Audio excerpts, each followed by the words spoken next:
Après une plénière tenue le mercredi 29 avril 2026 au Palais du Peuple à Kinshasa, dans un climat tendu, la motion de défiance visant le vice-premier ministre, ministre national de l'Intérieur, Maître Jacquemain Chabani, a été déclarée irrecevable. Cette décision fait suite à une motion incidentielle et préjudicielle introduite par le député national Gary Sakata. En réaction, la classe politique congolaise a donné son point de vue par rapport à cette situation. Notre première impression par rapport à cette initiative de la motion de défiance qui avait été diligentée à l'encontre du vice-premier ministre, ministre de l'Intérieur, son Excellence M.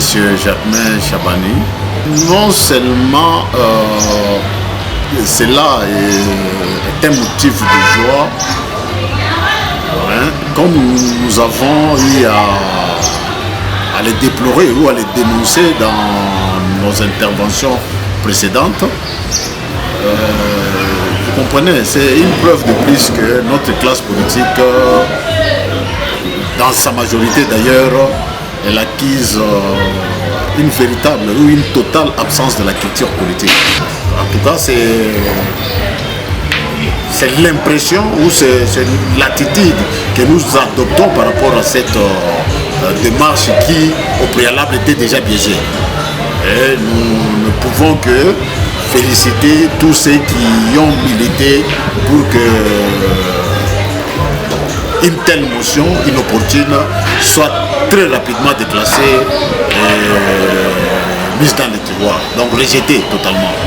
Et nous souhaitons un bon travail à son Excellence, Monsieur le Vice-Premier ministre, ministre de l'Intérieur, Sécurité, Décentralisation et Affaires coutumières, qui est son Excellence, Monsieur Jacquemain Chabani Luko-Biango. En ce moment où notre pays est agressé par le Rwanda, on ne pouvait pas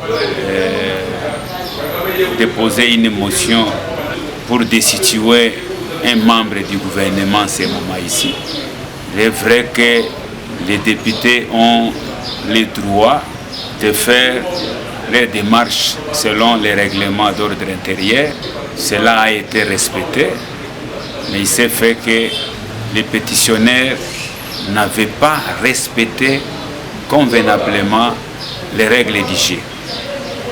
Voilà pourquoi nous félicitons les députés nationaux d'avoir pris une décision attendue par l'ensemble de la population congolaise de pouvoir refuser l'irrecevabilité de la motion.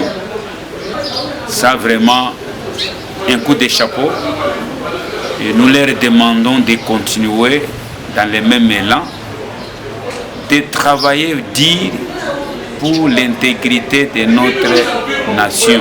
Rappelons qu'à l'issue de ces débats, le président de l'Assemblée nationale, Aimé Boji Sakara, a soumis la question au vote. La plénière a ainsi tranché en faveur du rejet de la motion de défiance contre les vice-premiers ministres, ministre national de l'Intérieur et Sécurité, Jacquemain Chabani Luko.